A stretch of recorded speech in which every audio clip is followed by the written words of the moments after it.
ವಿಕ್ರಮ್ ವೇದ ಹೋಗ್ತಾ ಇರ್ಬೇಕಾರೆ ಅಡ್ಡ ಬರ್ತಾನೆ. ಎಂತದೋ ಏನು ಎಲ್ಲ ಕಡೆ ನಾನು ಹೋಗೋ ಕಡೆ ಎಲ್ಲ ಫಾಲೋ ಮಾಡ್ಕೊಂಡು ಬರ್ತಿದ್ಯಾ, ಏನು ಹುಡುಗರು ಕರ್ಕೊಬಂದು ಏನಾದರೂ ಮಾಡಬೇಕು ಅಂತ ಏನೋ ಪ್ಲಾನ್ ಹಾಕೊಂಡಿದ್ಯಾ ಅಂತ ವೇದ ಕೇಳ್ತಾಳೆ.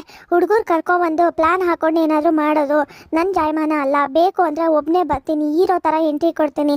ಈ ಹೀರೋ ಹೇಗೆ ಅಂತ ಗೊತ್ತಿಲ್ಲ, ಒಂದ್ಸಲಿ ನಾನು ಏನಾದ್ರು ಅನ್ಕೊಂಡ್ರೆ ಅದನ್ನ ಮಾಡೇ ಮಾಡ್ತೀನಿ. ನಿನ್ನತ್ರ ಚಾಲೆಂಜ್ ಮಾಡಿರೋದು ಮರ್ತೋಯ್ತಾ, ಅದನ್ನ ಮಾಡೋವರೆಗೂ ನಾನು ಬಿಡೋ ಮಾತೇ ಇಲ್ಲ, ಹೀರೋನೇ ಗೆಲ್ಲೋದು ಅಂತ ವಿಕ್ರಮ್ ಹೇಳಿದಾಗ, ಏನು ದಿನಕ್ಕೆ ಎಷ್ಟು ಫಿಲಮ್ ನೋಡ್ತೀಯ ನೀನು, ಯಾವಾಗ ನೋಡಿದ್ರು ಮೂವಿ ಡೈಲಾಗ್ಗೆ ಹೊಡಿತಾ ಇರ್ತೀಯಲ್ಲ, ಯಾವಾಗಲೂ ಫಿಲಮ್ ಡೈಲಾಗ್ ಹೊಡ್ಕೊಂಡೇ ಓಡಾಡ್ತಾ ಇರಬೇಡ, ಸುಮ್ಮನೆ ಇದ್ರೆ ಸರಿ, ಜಾಗ ಬಿಡು, ನಾನು ಹೋಗಬೇಕು, ಟೈಮ್ ಆಗ್ತಿದೆ ಅಂತ ವೇದ ಹೇಳ್ತಾಳೆ. ಯಾಕೆ ಇಷ್ಟೊಂದು ಕೋಪ ಮಾಡ್ಕೊಂಡು ಹುರ್ಕೋತಾ ಇದೆಯಾ, ಬರೀ ಒಂದು ಅಂಗಡಿ ನಡೆಸೋ ಅಂತ ನಿನಗೆ ಇಷ್ಟೊಂದೆಲ್ಲ ಕೋಪ ಬರ್ತಿದೆ ಅಂದಮೇಲೆ ಇನ್ನು 100 ಅಂಗಡಿ ನಡೆಸೋ ಅಂತ ನನಗೆಷ್ಟು ಕೋಪ ಬರಬೇಕು, ನಾನೆಷ್ಟು ಹುರ್ಕೋಬೇಕು.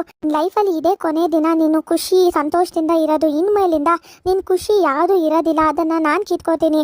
ಈ ದಿನ ನಾನು ಮಾಡಲಿಲ್ಲ ಅಂದರೆ ನನ್ನ ಹೆಸರು ವಿಕ್ರಮೇ ಅಲ್ಲ, ನೋಡ್ತಾ ಇರು, ನನ್ನ ಹೆಸರು ಬದಲಾಯಿಸ್ಕೋತೀನಿ ಅಂತ ವೇದ ಹೇಳಿದಾಗ, ಏನು ಹಾಗಾದರೆ ಬೇಗ ಹೊಸ ಹೆಸರು ಹುಡುಕೋ, ಯಾಕಂದರೆ ಅದಂತೂ ಸಾಧ್ಯ ಇಲ್ಲ, ಜಾಸ್ತಿ ಮೆರಿಬೇಡ, ಮೇಲ್ ಹೋದವರು ಕೆಳಗಡೆ ಬರಲೇಬೇಕು, ನಿನ್ನ ಹತ್ರ ಹಣ ಇರ್ಬೋದು, ತಾಳಕ್ಕೆ ತಕ್ಕಂಗೆ ಕುಣಿಯೋ ಅಂತ ಜನ ಇರ್ಬೋದು, ಇದೆಲ್ಲ ನನ್ನ ಹತ್ರ ನಡೆಯೋದಿಲ್ಲ, ಸುಮ್ಮನೆ ಹೋಗ್ತಾ ಇರು ಅಂತ ವೇದ ಹೇಳ್ತಾಳೆ. ನೆನ್ಪಿರ್ಲಿ ಅಂತ ಹೇಳಿದಾಗ, ಸರಿ ಆಯಿತು ನೆನ್ಪಿರಿಸ್ತೀನಿ, ಈ ಸಲ ಬರೀ ಮುಖ ಮಾತ್ರ ಕೆಸರಾಗಲ್ಲ, ಲೈಫೇ ಕೆಸರಾಗುತ್ತೆ, ಬರ್ತೀನಿ ಅಂತ ವೇದ ತಲೆ ಮೇಲೆ ಹೊಡೆದು ಹೋಗ್ತಾನೆ. ವಿಕ್ರಮ್ ತಂದೆ ದಾಮೋದರ್ ಇನ್ಸ್ಪೆಕ್ಟರ್ ಹತ್ರ ಮಾತಾಡ್ತಾ, ತಗೋ ಇದನ್ನ ತಗೊಂಡೋಗಿ ಅವಳಿಗೆ ಕೊಡು, ಈ ಕೇಸ್ನ ಇಲ್ಲಿಗೆ ಕ್ಲೋಸ್ ಮಾಡಕ್ಕೆ ಹೇಳು, ಆದರೆ ಅವಳು ಕಂಪ್ಲೇಂಟ್ ವಾಪಸ್ ತಗೋಬೇಕು, ಈ ದುಡ್ಡನ್ನ ಆಸೆ ತೋರಿಸು, ತಗೊಂಡೇ ತಗೋತಾಳೆ, ಎಷ್ಟೇ ಆಗಲಿ ಮಿಡಲ್ ಕ್ಲಾಸ್ ಹುಡುಗಿ, ಈ ದುಡ್ಡಲ್ಲಿ ಅವರು ವರ್ಷವಿಡೀ ಜೀವನ ಮಾಡ್ಬೋದು, ದುಡ್ಡಿಗೆ ಬಗ್ದೇರೋ ಅಂತವ್ರು ಈಗಿನ ಕಾಲದಲ್ಲಿ ಯಾರು ಇಲ್ವೇ ಇಲ್ಲ, ಇದನ್ನ ತೋರಿಸು, ಮನೆಗೆ ಲಕ್ಷ್ಮಿ ಬರೋದನ್ನ ವಾಪಸ್ ಕಳಿಸ್ಬೇಡ ಅಂತ ಅವಳಿಗೆ ಆಸೆ ಹುಟ್ಟಿಸು, ಖಂಡಿತವಾಗ್ಲೂ ಅವಳು ಈಸ್ಕೋತಾಳೆ, ಎಷ್ಟೇ ಆಗಲಿ ಮೊದಲೇ ಬಡವರು ಅಲ್ವಾ, ದುಡ್ಡಿಗೆ ಆಸೆ ಪಟ್ಟೆ ಪಡ್ತಾಳೆ, ಕೊಟ್ಬಿಡಿ ಇದನ್ನ ಅಂತ ದಾಮೋದರ್ ಹೇಳ್ತಾರೆ. ಆದರೆ ಇದು ಇನ್ನೂ ಮುಂದುವರಿಬಾರ್ದು, ಹೇಗಾದ್ರೂ ಮಾಡಿ ಈ ಕೇಸ್ನ ವಾಪಸ್ ಅವಳು ತಗೋಬೇಕು, ಆಗ ನೋಡ್ಕೋ, ಏನಾದರೂ ಇನ್ನೂ ಮುಂದುವರೆದ್ರೆ, ಹಾಗೆ ಜೊತೆಗೆ ಈ ವಿಷಯ ಏನಾದರೂ ಶೆಟ್ರು ಗೊತ್ತಾದರೆ ನಿನಗೆ ತೊಂದರೆ ಆಗುತ್ತೆ, ಸ್ವಲ್ಪ ಯೋಚನೆ ಮಾಡು ಅಂತ ದಾಮೋದರ್ ಹೇಳಿದಾಗ, ಕಂಪ್ಲೇಂಟ್ ವಾಪಸ್ ತಗೋಬೋದು, ಆದರೆ ಇದು ಸ್ವಲ್ಪ ಕಷ್ಟ, ಹುಡುಗಿ ಒಪ್ಪೋದು ಕಷ್ಟ ಅನ್ಸುತ್ತೆ ಅಂತ ಇನ್ಸ್ಪೆಕ್ಟರ್ ಹೇಳ್ತಾರೆ. ಏನೋ ಮಾತಾಡ್ತಿದ್ಯಾ, ನಿನ್ನ ಕೈಲಿ ಪವರ್ ಇದೆ, ನೀನೇ ಮಾತಾಡು, ಹೇಗಾದರೂ ಮಾಡಿ ಒಪ್ಸು, ಸರಿನಾ, ಈ ದುಡ್ಡನ್ನ ಅವಳು ಕೊಟ್ಬಿಡು ಅಂತ ದಾಮೋದರ್ ಹೇಳಿ ಕಳಿಸ್ತಾರೆ. ವೇದಾಗೆ ಇನ್ಸ್ಪೆಕ್ಟರ್ ಫೋನ್ ಮಾಡ್ತಾರೆ. ಹಲೋ ಹೇಳಿ ಸರ್ ಅಂತ ವೇದ ಹೇಳಿದಾಗ, ವೇದ ನಿಮ್ಮ ಹತ್ರ ಮಾತಾಡಬೇಕಾಗಿತ್ತು, ಸ್ವಲ್ಪ ಅರ್ಜೆಂಟಾಗಿ ನಾನು ಕಳಿಸೋ ಲೊಕೇಶನ್ಗೆ ಬನ್ನಿ ಅಂತ, ಅರ್ಜೆಂಟಾಗಿ ಮಾತಾಡಬೇಕು ಅಂತ, ಬೇಗ ಬನ್ನಿ ಅಂತ ಇನ್ಸ್ಪೆಕ್ಟರ್ ಹೇಳಿದಾಗ, ಸರಿ ಏನು ಹೇಳ್ತಾ ಇದ್ದೀರಾ, ಮಾತಾಡಬೇಕಾ, ಅಲ್ಲ ಸ್ಟೇಷನ್ಗೆ ಬಂದರೆ ಆಗಲ್ವಾ ಅಂತ ವೇದ ಕೇಳ್ತಾಳೆ. ಇಲ್ಲ, ಈಗ ನಾನು ಸ್ವಲ್ಪ ಹೊರಗಡೆ ಇದ್ದೀನಿ, ಅದಕ್ಕೋಸ್ಕರ ಹೊರಗಡೆ ಬನ್ನಿ, ಹಾಗೆ ಗೋಡೆಗಳು ಕೂಡ ಕಿವಿ ಇರುತ್ತೆ, ಅದೆಲ್ಲ ಕೇಳಿಸ್ಕೊಂಡ್ರೆ ಸುಮ್ಮನೆ ತೊಂದರೆ ಆಗುತ್ತೆ, ಅದಕ್ಕೆ ಇದು ಸ್ವಲ್ಪ ಅನ್ಅಫಿಷಿಯಲ್ ವಿಷಯ ಅಂತ ಇನ್ಸ್ಪೆಕ್ಟರ್ ಹೇಳ್ತಾರೆ. ಏನು ಅನ್ಅಫಿಷಿಯಲ್ ವಿಷಯನಾ, ಅಂಥದ್ದೇನು ಅಂತ ವೇದ ಕೇಳ್ತಾಳೆ. ನಿಮಗೆ ಎಲ್ಲ ಗೊತ್ತಾಗುತ್ತೆ, ಆದಷ್ಟು ಬೇಗ ನಿಮ್ಮ ಕೇಸಿನ ವಿಷಯ ಮಾತಾಡಬೇಕು, ಬೇಗ ಬನ್ನಿ ಅಂತ ಇನ್ಸ್ಪೆಕ್ಟರ್ ಹೇಳಿದಾಗ, ಸರಿ ಎಲ್ಲಿಗೆ ಬರಬೇಕು ಅಂತ ವೇದ ಕೇಳ್ತಾಳೆ. ಲೊಕೇಶನ್ ಕಳಿಸ್ತೀನಿ ನೋಡಿ ಅಂತ ಕಳಿಸ್ತಾರೆ ವೇದಾಗೆ. ಎಲ್ಲರೂ ಏನು ವಿಷಯ ಅಂತ ವೇದ ಹೋಗಿ ಮಾತಾಡ್ತಿರ್ತಾಳೆ. ನೋಡಮ್ಮ, ಈ ವಿಷಯನ ಇಲ್ಲಿಗೆ ಬಿಟ್ಬಿಡು, ನಾನು ಹೇಳ್ದೆ ನಿನ್ನ ಕೂತು ಮಾತಾಡ್ಕೊಳ್ಳಿ, ಈ ವಿಷಯ ಇದರಿಂದ ಹಿಂದೆ ಹೋಗು, ಕಂಪ್ಲೇಂಟ್ ಎಲ್ಲ ಬೇಡ ಅಂತ, ಆದರೂ ಕೂಡ ನೀನು ಕಂಪ್ಲೇಂಟ್ ಕೊಟ್ಟೆ, ಸ್ವಲ್ಪ ಅರ್ಥ ಮಾಡ್ಕೊಳ್ಳಮ್ಮ, ಇನ್ನೂ ಟೈಮ್ ಇದೆ, ಯೋಚನೆ ಮಾಡು ಅಂತ ಇನ್ಸ್ಪೆಕ್ಟರ್ ಹೇಳಿದಾಗ, ಸರ್ ನೀವು ಯಾಕೆ ಅವ್ರ ಪರವಾಗಿ ಮಾತಾಡ್ತಾ ಇರೋದು, ಮುಂದೆ ಏನಾದರೂ ನಮ್ಮ ಅಪ್ಪ ಅಮ್ಮಂಗೆ ತೊಂದರೆ ಆದರೆ, ನನ್ನ ಮನೆಯವ್ರಿಗೆ ತೊಂದರೆ ಆದರೆ ಏನು ಮಾಡೋದು, ನಾನಂತೂ ಕೇಸ್ ವಾಪಸ್ ತಗೊಳ್ಳೋದಿಲ್ಲ, ಇದೇ ನನ್ನ ಕೊನೆ ನಿರ್ಧಾರ ಅಂತ ವೇದ ಹೇಳಿದಾಗ, ದುಡ್ಡನ್ನ ತೋರಿಸಿದ ತಕ್ಷಣ ವೇದಾಗೆ ಕೋಪ ಬರುತ್ತೆ. ವೇದ ತಾಯಿ ಉಮಾ ಬೇಜಾರಿಂದ ಮದುವೆ ಬಗ್ಗೆ ಯೋಚನೆ ಮಾಡ್ತಿರ್ತಾರೆ. ಏನು ಈ ಥರ ಯೋಚನೆ ಮಾಡ್ತಾ ಕೂತಿದ್ಯಾ, ಅಲ್ಲ ಆ ಹಾಳಾದ ನಿನ್ನ ಮಗಳು ವೇದಾಯಿಂದ ನಿನಗೆ ಈ ಮದುವೆ ಮಾಡೋ ಅಂತ ಭಾಗ್ಯನೇ ಇಲ್ಲ, ಆದರೆ ನಾನು ಹಾಗಲ್ಲ ನೋಡು, ನನ್ನ ದೊಡ್ಡ ಮಗಳು ದೊಡ್ಡ ಶ್ರೀಮಂತರ ಮನೆಯಲ್ಲಿ ರಾಣಿ ಥರ ಇದ್ದಾಳೆ ಮದುವೆ ಆಗಿ, ಈಗ ನನ್ನ ಚಿಕ್ಕ ಮಗಳು ಕೂಡ ಮದುವೆ ಆಗುತ್ತೆ, ಅವಳು ಮದುವೆ ಆಗ್ತಾ ಇರೋ ಹುಡುಗನಿಗೆ ಐಸ್ ಕ್ರೀಮ್ ಪಾರ್ಲರ್ ಇದೆ, ನಾನು ದಿನ ಒಂದು ಗಡ್ಬಡ್ ಐಸ್ ಕ್ರೀಮ್ ತಿನ್ಬೋದು, ಆದರೆ ನಿನ್ನ ಮಗಳು ವೇದಾಯಿಂದ ನಿನ್ನ ಲೈಫೇ ಗಡ್ಬಡ್ ಆಗಿದೆ, ನನಗೆ ಮಾತ್ರ ದಿನ ಗಡ್ಬಡ್ ಸಿಗುತ್ತೆ, ಚೆನ್ನಾಗಿ ತಿನ್ಕೊಂಡಿರ್ಬೋದು ಅಂತ ದೇವಕಿ ತುಂಬಾನೇ ಕೀಳಾಗಿ ಮಾತಾಡ್ತಿರ್ತಾರೆ. ದೇವಕಿ ಯಾಕೆ ಈ ಥರ ಮಾತಾಡ್ತಿದ್ಯಾ, ಅವಳ ಬಗ್ಗೆ ಸುಮ್ಮನೆ ಏನೇನ ಮಾತಾಡಬೇಡ ಅಂತ ಬೈತಿರ್ತಾರೆ. ಅವಳು ಏನು ಮಾಡಿದಾಳೆ ಅಂತ ವೇದ ತಾಯಿ ಉಮಾ ಕೇಳ್ತಾರೆ. ಅವಳು ಮಾಡಿರೋದನ್ನ ಹೇಳ್ತಾ ಹೋದರೆ ತೆಗೆದು ನಾಲ್ಕು ಬಾರಿಸ್ಬೇಕು ಅನ್ಸುತ್ತೆ, ಅಷ್ಟು ಕೋಪ ಬರುತ್ತೆ ಅವಳ ಮೇಲೆ ನನಗೆ ಅಂತ ಬೈತಾ ಇರ್ತಾರೆ. ಅಷ್ಟರಲ್ಲಿ ವೇದ ತಮ್ಮ ಬಂದು, ನಮ್ಮ ಅಕ್ಕ ಯಾಕೆ ಏನು ಮಾಡಿದಾಳೆ ನಿಮಗೆ, ಯಾಕೆ ಯಾವಾಗಲೂ ಅವಳ ಬಗ್ಗೆ ಮಾತಾಡ್ತಾ ಬೈತಾನೆ ಇರ್ತೀರಾ, ನಮ್ಮ ಅಕ್ಕನ ಬಗ್ಗೆ ಮಾತಾಡಿದ್ರೆ ನಾನಂತೂ ಸುಮ್ಮನೆ ಇರೋದಿಲ್ಲ ಅಂತ ವೇದ ತಮ್ಮ ಹೇಳ್ತಾರೆ. ಏನೋ ಇಷ್ಟು ಮಾತಾಡ್ತಾ ಇದ್ಯಾ, ನಾನು ಉಪ್ಪು ತಿಂದಷ್ಟು ಕೂಡ ನೀನು ಅನ್ನ ತಿಂದಿರೋದಿಲ್ಲ, ದೊಡ್ಡದಾಗಿ ಮಾತಾಡ್ತಿದ್ಯಾ, ಸುಮ್ಮನೆ ನಿಂತ್ಕೊಳ್ಳೋ ಅಂತ ದೇವಕಿ ಹೇಳ್ತಾರೆ.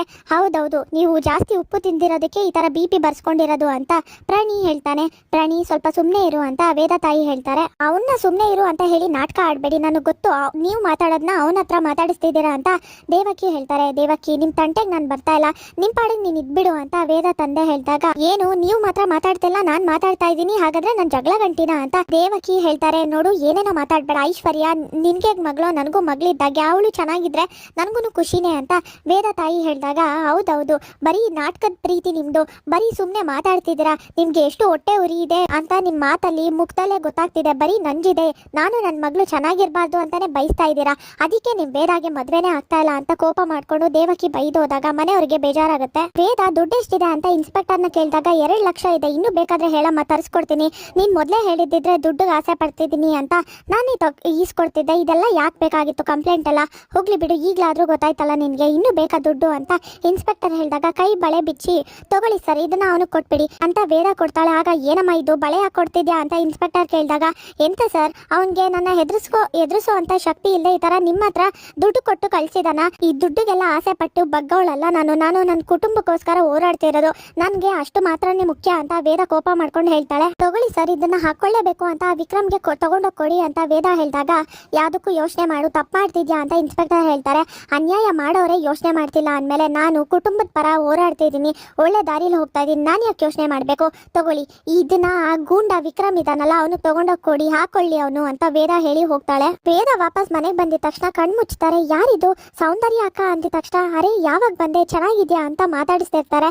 ಹೇ ಬಾಲಿ, ಯಾವಾಗ ಬರೋದ್ ನೀನು ಅಂತ ಬಸ್ರಿ ಆಗಿರೋ ಅಂತ ಸೌಂದರ್ಯ ಹೊಟ್ಟೆಲಿರೋ ಪಾಪು ಜೊತೆ ಮಾತಾಡ್ತಿರ್ತಾಳೆ. ಅದೆಲ್ಲಿ ಹೇಳುತ್ತೆ, ಸುಮ್ನೆ ಇರೇ ನೀನು ಅಂತ ಸೌಂದರ್ಯ ಹೇಳ್ತಾರೆ. ಹುಷಾರ ಕೂತ್ಕೋ, ನೀವೆಲ್ಲರೂ ಮಾತಾಡ್ತಾ ಇರಿ, ನಾನು ಕುಡಿಯೋಕೆ ಏನಾದ್ರು ತಗೊಂಡ್ ಬರ್ತೀನಿ ಅಂತ ಉಮಾ ಹೋಗ್ತಿರ್ತಾರೆ. ದೊಡ್ಡಮ್ಮ ನೀವೇನು ಅನ್ಕೊಡ್ಲಿಲ್ಲ ಅಂದ್ರೆ ಏನೋ ಒಂದ್ ಕೇಳಲ್ಲ ಅಂತ ಸೌಂದರ್ಯ ಹೇಳ್ತಾರೆ.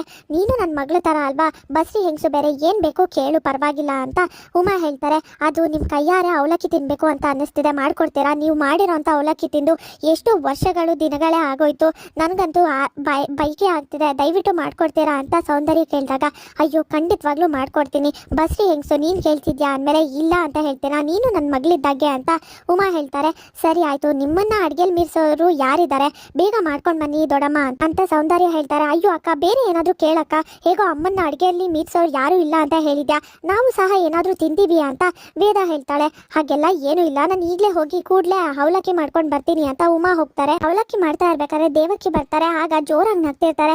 ಇಂಥ ಪರಿಸ್ಥಿತಿ ಬರುತ್ತೆ ನಿಮ್ಗೆ ಅಂತ ನನಗೆ ಗೊತ್ತಿತ್ತು, ಆದ್ರೂ ಕೂಡ ನಿಮ್ ಕೊಬ್ಬು ಸ್ವಲ್ಪನೂ ಕಮ್ಮಿ ಆಗಿಲ್ಲ, ಇದೇ ನಿಮಗ್ ಗತಿ, ಯಾಕಂದ್ರೆ ಬಡವ್ರು ತಿನ್ನೋದು ಇದನ್ನೇ ಅಲ್ವಾ ಅಂತ ದೇವಕಿ ಹೇಳಿದಾಗ ಏ ದೇವಕಿ ಎಂತ ಆಯ್ತು ಅಂತ ಈ ತರ ಹೇಳ್ತಿದ್ಯಾ, ಈ ಅವಲಕ್ಕಿನ ಬರೀ ಬಡವ್ರು ತಿನ್ನೋದಲ್ಲ, ಕೃಷ್ಣನು ಇದನ್ನೇ ತಿಂತಾ ಇದ್ದ, ಕುಚೇಲ ಒಂದು ಹಿಡಿ ಅವಲಕ್ಕಿ ಕೊಟ್ಟೆನೆ ಕುಬೇರ ಆಗಿದ್ದು, ಇದನ್ನ ಮರ್ತು ಬಿಟ್ಯಾ ನೀನು ಅಂತ ಉಮಾ ಹೇಳಿದಾಗ ಅಯ್ಯೋ ಅದು ಆಗಿನ ಕಾಲ, ಆದ್ರೆ ಈಗಿನ ಕಾಲದಲ್ಲಿ ಇದು ನಿಮ್ಮಂತವ್ರ ಮಾತ್ರನೇ ಗತಿ, ಏನ್ ಮಾಡೋದು, ನಾನು ಇಷ್ಟೆಲ್ಲ ಹೇಳ್ತಾ ಇದ್ರು ಸುಮ್ಮನೆ ಇದೆಯಲ್ಲ, ಬೇಕಾದ್ರೆ ಹೋಗ್ಲಿ ಬಿಡು, ಒಂದೇ ಒಂದು ಹಿಡಿ ಅಕ್ಕಿನ ಭಿಕ್ಷೆ ಹಾಕ್ತೀನಿ, ಅಲ್ಲ ನಿನ್ ಜನ್ಮಕ್ಕೆ ಏನು ನಾಚಿಕೆ ಅನ್ಸದೇ ಇಲ್ವಾ, ಇಷ್ಟೆಲ್ಲ ಹೇಳ್ತಾ ಇದ್ದೀನಿ, ನಿಂದು ಒಂದು ಬದುಕ ಅಂತ ದೇವಕಿ ಹೇಳಿದಾಗ ಕೋಪ ಮಾಡ್ಕೊಂಡು ಉಮಾ ದೇವಕಿ ಸಾಕ್ ನಿಲ್ಸು ಅಂತ ಜೋರಾಗಿ ಕಿರ್ಚ್ಕೋತಾರೆ. ಅವಲಕ್ಕಿ ಮಾಡ್ತಾ ಇರೋದು ಬೇರೆ ಯಾರಿಗೂ ಅಲ್ಲ, ಅಲ್ಲಿ ನಿಂತಿದಾರಲ್ಲ ನೋಡು ಅವ್ರಿಗೇನೆ ಅಂತ ಉಮಾ ಹೇಳಿದಾಗ ವೇದ ಮತ್ತೆ ಸೌಂದರ್ಯ ಮಗಳು ಮಾತಾಡ್ತಿರೋದನ್ನ ನೋಡಿದ ತಕ್ಷಣ ಇದೇನಿದು, ನನ್ನ ಮಗಳು ಇಲ್ಲಿ ಹಾಕಿದಾಳೆ, ಬಂದವಳು ಮನೆಗೆ ಬರ್ದೆ ಇಲ್ಲಿಗೆ ಯಾಕೆ ಬಂದಿದ್ದಾಳೆ ಅಂತ ಕೋಪ ಮಾಡ್ಕೊಂಡು ನೋಡ್ತಿರ್ತಾರೆ. ಬಸ್ರಿ ಬೇರೆ ಅವಳೆ ಕೇಳಿದ್ದು ಈ ಅವಲಕ್ಕಿ ಮಾಡಕ್ಕೆ ಹೇಳಿದ್ದೆ ಅವಳು, ಅದಕ್ಕೋಸ್ಕರ ಬಸ್ರಿ ಬೈಕೆ ಅಂತ ಅವಳಿಗೋಸ್ಕರ ಮಾಡ್ತಾ ಇದ್ದೀನಿ, ಸುಮ್ಮನೆ ಏನೇನೋ ಮಾತಾಡಬೇಡ ಗೊತ್ತಿಲ್ಲದೆ ಅಂತ ಉಮಾ ಬೈತಾರೆ. ಎಲ್ಲ ನನ್ನ ಕರ್ಮ, ಇವಳಿಗೇನು ಬಂದಿತ್ತು ಇದನ್ನ ತಿನ್ನೋಕೆ ಅಂತ ದೇವಕಿ ಬೈತಾ ಯಾವಾಗ್ಲೇ ಬಂದೆ ಸೌಂದರ್ಯ ಅಂತ ಕೇಳ್ತಾರೆ. ಹಾಗ್ಲೇ ಬಂದೆ ಅಂತ ಸೌಂದರ್ಯ ಹೇಳ್ತಾರೆ. ಹಾಗ್ಲೇ ಬಂದ, ಮತ್ತೆ ಇಲ್ಲಿ ಹಾಕಿದ್ಯಾ ನೀನು ಮನೆಗೆ ಬರ್ದೆ ಅಂತ ದೇವಕಿ ಕೇಳ್ತಾರೆ. ಹೌದಮ್ಮ ಹಾಗ್ಲೇ ಬಂದೆ, ಆದ್ರೆ ಬರ್ತಾ ವೇದ ಸಿಕ್ಕಿದ್ಲು, ಹಾಗೆ ಮಾತಾಡ್ಕೊಂಡು ನಿಂತಿದ್ದೀನಿ, ನೀನು ಹೋಗಿರೋ ಆಮೇಲೆ ಬರ್ತೀನಿ ಅಂತ ಸೌಂದರ್ಯ ಹೇಳಿದಾಗ ದೇವಕಿ ಕೋಪ ಮಾಡ್ಕೊಂಡು ಹೋಗ್ತಾರೆ. ಹಾಗೆ ಇಲ್ಲಿ ವಿಕ್ರಮ್ ಹೋಗ್ತಾ ವೇದಾನ ನೆನ್ಪು ಮಾಡ್ಕೊಂಡು ಅವಳು ಹೇಳಿರೋ ಮಾತುಗಳಿಂದ ಕೋಪ ಬರ್ತಾ ಇರುತ್ತೆ ವಿಕ್ರಮ್ಗೆ, ಅದನ್ನೆಲ್ಲ ನೆನ್ಪು ಮಾಡ್ಕೋತಾ ಹೋಗ್ತಿರ್ತಾನೆ ಕಾರಲ್ಲಿ. ವಿಕ್ರಮ್ ಅಡ್ಡಕ್ಕೆ ಇನ್ಸ್ಪೆಕ್ಟರ್ ಬರ್ತಾರೆ. ಇಡೀ ಮಂಗ್ಳೂರೇ ನಿಂದು ಅಂತ ಹೇಳ್ತೀಯಾ, ಎಲ್ಲಾ ಕಡೆನೂ ರೌಡಿಗಳು ಇಟ್ಟಿದ್ಯಾ, ಆದ್ರೆ ನಿನ್ ಕಾಲ್ ಬುಡದಲ್ಲಿರೋ ಅಂತ ಕಸನ ಕ್ಲೀನ್ ಮಾಡಕ್ಕೆ ನಿನ್ ಕೈಲಿ ಆಗ್ತಿಲ್ಲ ಅಂತ ಇನ್ಸ್ಪೆಕ್ಟರ್ ಹೇಳಿದಾಗ ಏನ್ ಹೇಳ್ತಿದ್ಯಾ ಅಂತ ವಿಕ್ರಮ್ ಕೇಳ್ತಾರೆ. ವೇದ ಅಂತ ನಿನ್ ಮೇಲೆ ಕಂಪ್ಲೇಂಟ್ ಕೊಟ್ಟಿದ್ದಾಳೆ ಕಿಡ್ನಾಪ್ ಕೇಸ್ ಮೇಲೆ ಅಂತ ಹೇಳಿದಾಗ ಏನೋ ಮಾತಾಡ್ತಿದ್ಯಾ ಅಂತ ವಿಕ್ರಮ್ ಕೇಳ್ತಾನೆ.